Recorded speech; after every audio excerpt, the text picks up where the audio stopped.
When the first light of dawn began to appear over London's foggy streets, the city had not yet fully awakened.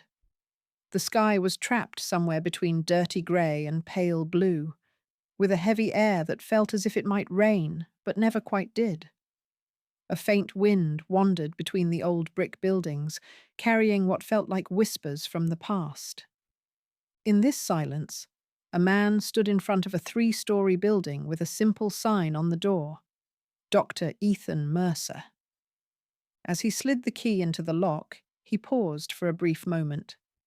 This action, which he repeated every morning, was not just a routine for him. What lay beyond this door was both the place where he confronted other people's darkness and where he hid from his own. He opened the door. The sterile scent inside hit his face. As he walked softly down the corridor, the neutral-toned paintings on the walls, the soft texture of the carpet, the tidy waiting room, all of it was an outward expression of Ethan's need to control the world. He was one of those men who could not live without order, because he knew his weakness. When he fell apart, it wasn't just his life that broke. People got hurt too. His office was as orderly as ever. The files on his desk were aligned, even the pens were arranged in order of height. He looked out the window. The fog was slowly lifting, and the first footsteps were appearing on the street. Just then, there was a knock at the door. His assistant entered, holding a file in her hand. "Good morning, Dr. Mercer. You have a new client today. The first session is at exactly 10 a.m. Her name is Arya Lowell." Without looking up, Ethan took the file. "Arya Lowell," he repeated quietly to himself. He opened the file. As his eyes scanned the lines, he felt something tighten inside. Emotional manipulation, traumatic relationship cycles, collapse of self-confidence, controlling partner, repeated fear of abandonment. Ethan lingered on the words. These were not just professional terms for him. They reminded him of damage he had once caused with his own hands. Years ago, a few people whose lives had intersected with his had paid dearly for his emotional immaturity. Ethan called that time the old me. But the old me still sat quietly somewhere inside him. He closed the file and took a deep breath. "This is just another client," he reminded himself.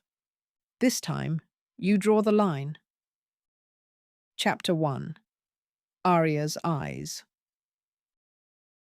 At exactly 10 o'clock, the door knocked softly. In a calm voice, Ethan said, "Come in." The door opened slowly. A woman of medium height, slender, with dark chestnut hair, walked in. Her hair fell over her shoulders in a slightly messy way. She wore makeup, but it couldn't hide the traces of exhaustion on her face. And her eyes. That's where something lived. Fatigue, heartbreak, shame, and a strange kind of resistance. As if some part of her was still standing, still refusing to give up. Ethan stood up and gestured toward the armchair. "Arya, right? Welcome. Please sit however you feel most comfortable." Arya nodded silently and sat down. She clasped her hands on her knees and let her gaze wander around the room as if trying to avoid his eyes. Ethan allowed a brief silence. Some people didn't just need a few seconds to speak their first word. They needed a few breaths. "Why have you come here today?" he asked at last. Arya's lips moved slightly, but the words did not come out right away. She swallowed, forcing down the knot in her throat. "I came here because," she said, her breath trembling, "because I don't recognize myself anymore." Ethan picked up his pen, but looked at her face before writing anything. "How long have you been feeling like you don't recognize yourself?" he asked. Arya lowered her head. Her eyes dropped to the floor. Her voice grew quieter. Since I met Leon. A name. Just a name. But in that moment, it was as if the air in the room changed. "Who is Leon?" Ethan asked, calm but attentive. Arya spoke as if saying his name alone made her feel guilty. "Leon Hale. He's the CEO of a tech company. To everyone else, he's perfect, successful, charismatic. At least that's how he looks from the outside." A picture had begun to form in Ethan's mind. But he didn't rush. You couldn't understand someone's story just by looking at the headlines. "What is he like for you?" he asked. Arya bit her lip. This was the exact moment where the real story began. Chapter 2. From Love Bombing to the Shadow Throne. Arya leaned back, taking a deep breath. "I met him 3 years ago," she said. "He came to my company as a consultant. We were smaller at the time. The first day, I listened to his presentation in the meeting room. Everyone was admiring him. He was the most charismatic person in the room. But he chose me out of the whole crowd." Ethan tilted his head slightly, listening. After the meeting, he came up to me and said, "I loved your presentation. Your perspective is different." No one had ever looked at me like that before. I felt seen. He sent the first message. He made the first move, every time. She almost smiled, then her face darkened. He kept complimenting me. "You're not like the others. Talking to you feels different. We're on the same side. You're the only person I can trust." At first it was like a dream. I couldn't believe a man like him chose me. I thought I was special. Ethan had heard sentences like this many times before. But every time they came from a different mouth, they meant a new wound in a different heart. "And then?" he asked. Arya paused, her eyes fixed on a corner of the room. "Then he started to change, slowly. At first it was small things. He started making comments about my friends. 'They don't deserve you. They drain your energy. You deserve better than them.' At first it sounded protective, like he was defending me." She swallowed. "Then he started questioning who I spent time with. He wanted to see my messages. He said he was jealous, that he was afraid of losing me. At first, I mistook it for love. Later, I realized that for him, love meant control." Ethan paused his note-taking for a moment. Arya's tone had shifted. Anger at herself, anger at Leon, shame directed inward. It was all mixed together. "The criticism started," Arya said. "He began to pick apart how I dressed. 'This doesn't suit you. This makes you look cheap. This draws too much attention.' Then he started attacking my work. 'You don't need to earn that much money, not when I'm here. Your co-workers don't respect you. Your boss is using you.' Slowly, I lost interest in my job. I pulled away from my friends. I started arguing with my family. In the end, he was the only one left in my life." Ethan nodded. It was a pattern he knew very well. First step, love bombing. Second step, isolation. Third step, control. Final step, erasing identity. "At that time, did you ever think, 'Is something wrong here?'" Ethan asked. Arya let out a bitter smile. "I did. But every time I did, I blamed myself."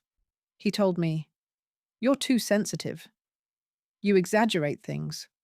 Your past traumas make you see things that aren't there." Sometimes he even said, "You should see a therapist. You can't go on like this." And the ironic thing is, I did end up seeing a therapist. But not for the reason he said. Something twisted inside Ethan. Even as Leon was breaking her, he used the word therapy. That was its own kind of distortion. Chapter 3. Ethan's Shadow. As the sessions went on, Ethan learned more of Arya's story and got to know her better. With each session, another face of Leon emerged. Silent treatment as punishment. Days of cold distance. "I wouldn't be like this if it weren't for you," accusations. "You're the one triggering me" lines. Followed by over-the-top apologies, gifts, big romantic gestures. It was a classic psychological manipulation cycle. But the fact that it was classic didn't make it hurt any less.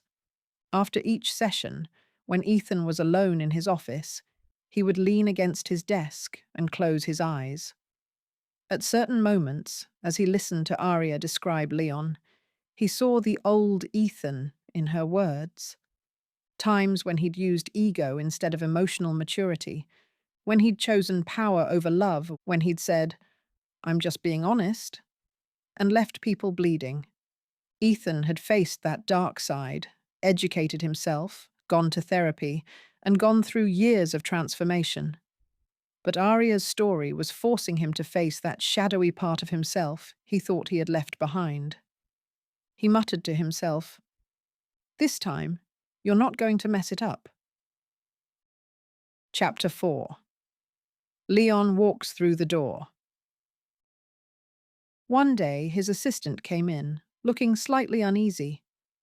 "Dr. Mercer, Leon Hale is here. He says he wants to speak with you." Ethan felt something inside him drop. The man whose name he'd read in the file, whose actions he'd heard through Arya's words, was now standing on the other side of his door.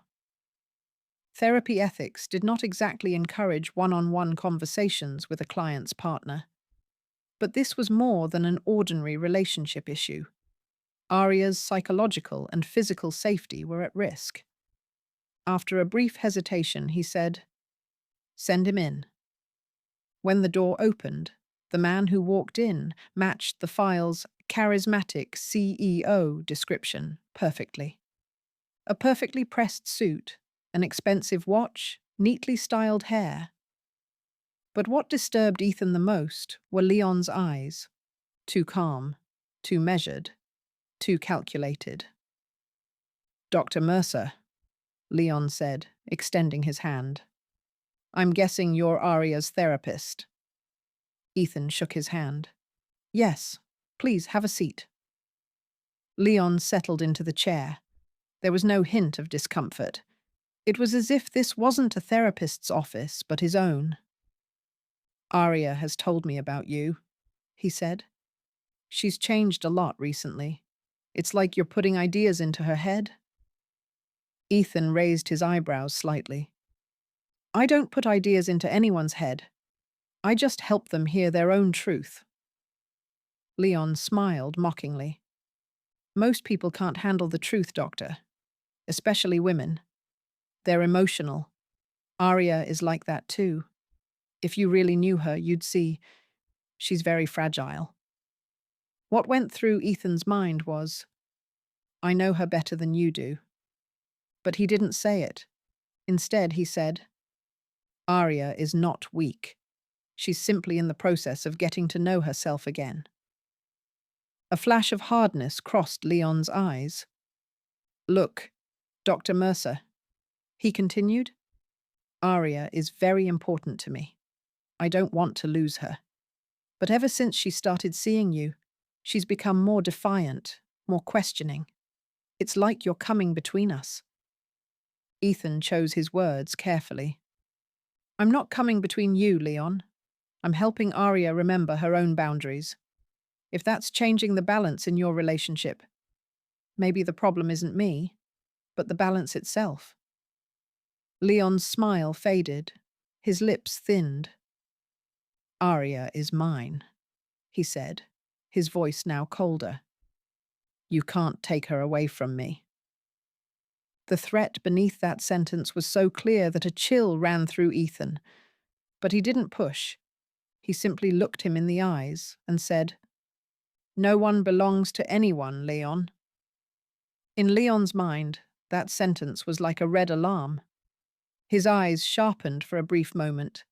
Then he stood up, as if nothing happened, and smiled. "I've taken enough of your time. But don't forget this conversation, Dr. Mercer, because I think this is only the beginning." When he closed the door, a heavy silence settled in the room. Ethan whispered the only sentence that came to his mind. "Yes, this really is only the beginning."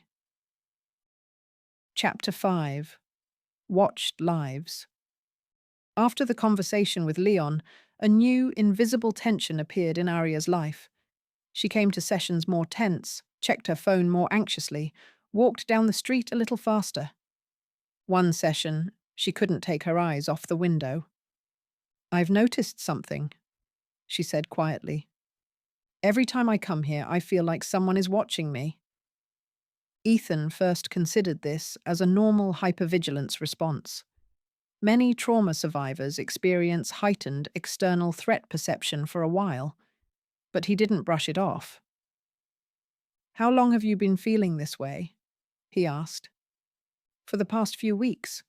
Same thing when I go home. It's like someone is listening to my footsteps. For a while I thought it was just fear, but—" She hesitated. "Last night when I came home, there was an envelope in my mailbox." She pulled a plain white envelope out of her bag. There was no name, no address on it, only her apartment number. She took a photo out of it. She handed it to Ethan. Ethan looked at the photo, and the muscles in his face tightened.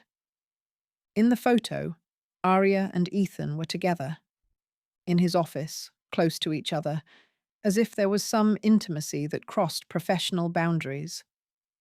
But Ethan knew that moment had never happened. That angle, that scene.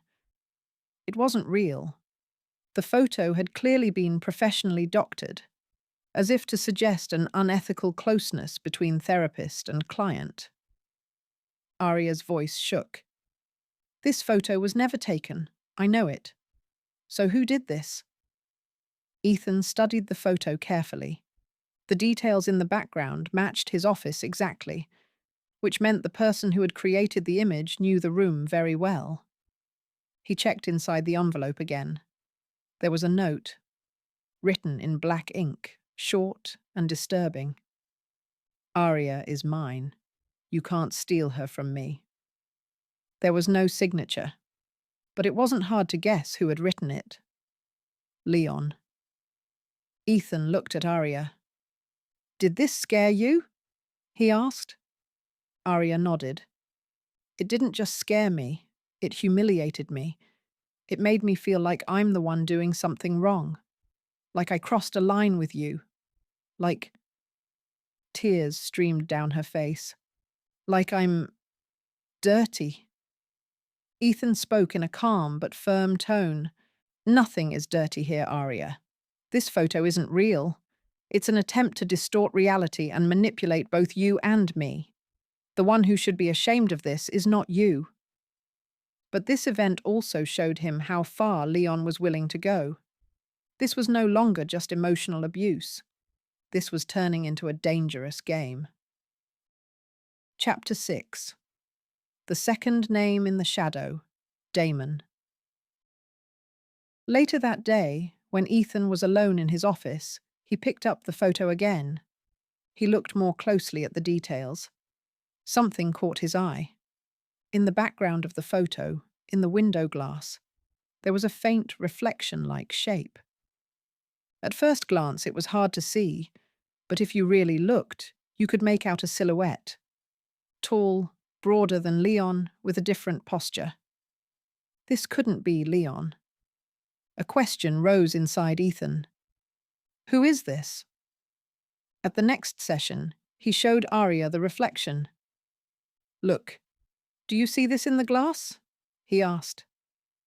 Arya had her head lowered. Her gaze moved to the photo.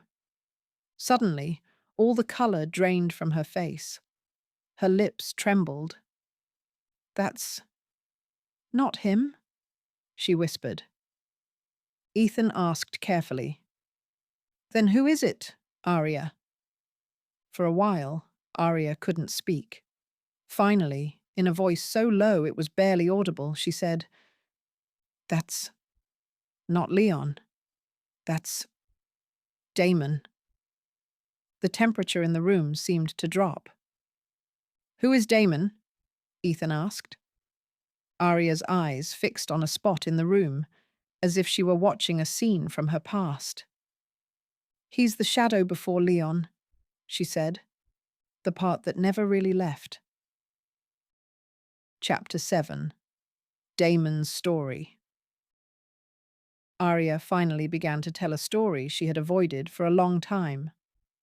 "I met him in university. Damon was in the literature department. He was very smart, very charismatic, and a little chaotic. At first, he fascinated me. He was different from everyone else. He wasn't like anybody. He was one of those men who can be incredibly attentive one moment and utterly distant the next." She took a deep breath. "When I was with him, my life felt like a movie. Fights, makeups, dramatic messages, him showing up at my door in the middle of the night.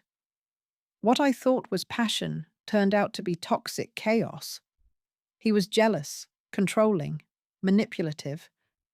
But sometimes he showed so much affection that I couldn't leave." Ethan stayed quiet, just listening. Tears started streaming down Arya's face, but she didn't stop. "One day," he said, "I could never love anyone but you. Then I caught him with another woman. He lied so well that I started doubting myself. The day he slapped me, he said, 'You made me do this.' That night, I grabbed my suitcase and ran. I changed my phone. I thought I'd erased him from my life." Ethan finished the sentence. "But he didn't erase you from his." Arya nodded. "I didn't hear from him for years. Then Leon came into my life. I thought I was healing Damon's wounds with Leon. Turns out, I'd only found a different shadow to stand under."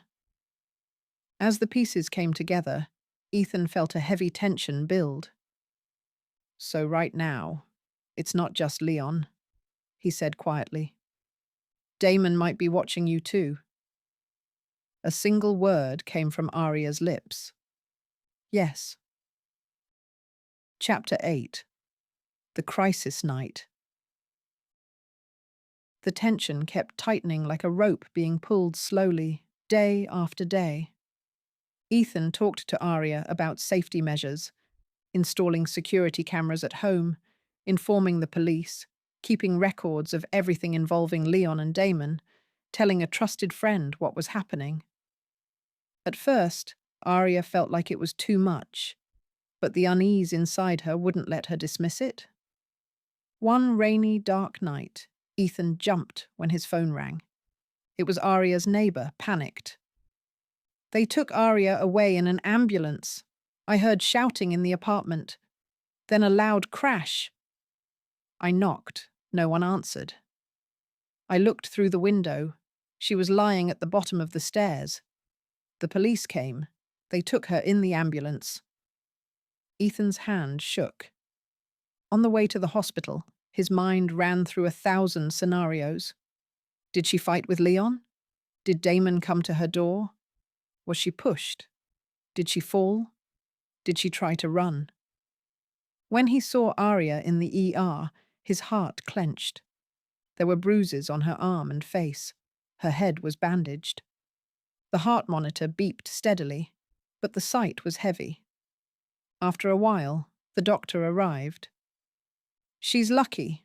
No immediate threat to her life. But the head trauma is serious. We'll need to monitor her." The police have opened an investigation. There were shattered glass, an overturned table, and blood at the scene. It doesn't look like an accident. Outside the room, Ethan tried to ask the police about cameras and evidence, but they said, "The investigation is confidential," and didn't share much. Hours later, Arya slowly opened her eyes. When she saw Ethan at her bedside, her eyes filled with tears. You're here, she whispered. I'm here, Ethan replied, his voice soft yet steady. You're not alone anymore. Arya stared at the ceiling for a while, then whispered, It's over, Ethan. I realized that as long as I keep running from myself, I stay in their shadow. I'm not running anymore. Ethan spoke with a feeling he hadn't felt in himself for years. This is the place you came back from the edge, the place you were reborn. You don't have to sit on anyone's throne anymore. Wiping her tears, Arya said, I'm going to build my own throne. And that wasn't just a metaphor, it was a decision. Chapter 9. The Throne Collapses. After Arya was discharged from the hospital, everything about the process changed. In therapy, they weren't just talking about Leon, Damon, and old wounds anymore.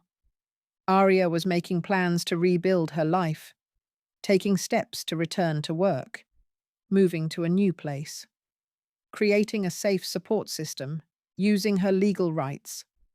She went to a lawyer to get a restraining order against Leon. She gathered old records, messages, emails about Damon. The police reviewed the building's security footage from the night of the incident. There were no clear faces, but the entry and exit times were suspicious. Leon was caught on a nearby street camera on the night in question. A silhouette believed to be Damon was seen passing by Arya's street multiple times. This was no longer a relationship drama. This was a fight for Arya's life. Leon's empire began to crack as Arya distanced herself from him and gained independence. Leon, who had always seen her as weak, dependent, in need, now watched her work with a lawyer, with the police, with a therapist, and, most importantly, with her own mind. For the first time, he felt out of control. Damon, on the other hand, had seemingly vanished. That wasn't exactly comforting for Ethan, because an unseen danger is often more terrifying than a visible one. Chapter 10. The Woman Who Stepped Out of the Shadow. Months passed. Arya no longer came to therapy just to cry. There was still tiredness in her eyes, but now something else sat beside it. Awareness. She had begun to understand. Love is not the same as control. Jealousy is not protection. It's someone forcing their fear of loss onto you. Staying silent doesn't make anything better. It only makes it last longer. The most dangerous games are often the ones that begin with, I love you. One day, as she was leaving a session, she stood at the clinic door and looked up at the sky. London was still grey. Life was still messy. The world was still unfair. But what she felt inside was completely different. She turned to Ethan and smiled. I don't want to just talk about what they did to me anymore, she said. I want to talk about what I've been doing to myself, because if I get out from there, I won't go back. Ethan nodded. That's where real power begins, he said. Chapter 11. Who really lost? When does a person truly lose? When they lose their reputation, their money, their power? Leon was still powerful at his company. He was still making money. From the outside, people still looked at him with respect. But Arya was no longer under his control. And that was the day Leon truly lost. Damon was still out there somewhere, a shadow in the distance. But Arya wasn't running from him anymore. Fear no longer ruled her, because she had accepted a deeper truth. Every harm people did to me was also a translator. It translated my own boundaries, my own wounds, my own shadow back to me. In one session, Ethan told her, some people walk straight into the center of our lives. They sit in the best seat and try to rule us. But we forget one thing. We're the ones who give them that throne. Someone can only be a leader over you if you stay seated beneath them. When you stand up, there's no one left for them to sit above. Arya smiled. The shadow throne is empty now, she said, because I chose my own throne. The end. For those who choose their own throne. Arya's story was not just a story about Leon and Damon. It was the story of losing herself and then finding herself again, of surrendering to the shadow and then stepping out of it, of moving from the role of victim into the role of the one who chooses. That day, when she walked out of the clinic, her steps were firmer than the first day she had come. The world may not have changed, but she had. And the greatest victory was that inner one, the one no one sees, no one applauds, and no one gives an award for, realizing that she was the owner of her own mind, her own body, her own fate. That was the real throne. If you found a piece of yourself in this story, if you too have once lived under someone's shadow, on someone else's throne, under someone's rule, and maybe you're still there, know this: you are not alone. Every story touches a wound. Every wound can open the door to transformation. If you want to begin your own inner journey, to step away from the shadow throne and choose your own, don't forget to like this video, subscribe to the channel, and leave one line of your own story in the comments. Because sometimes, just one sentence from you can be the reason someone else finds their way out of the dark. Thank you for being here. See you in the next story. May your light always be with you.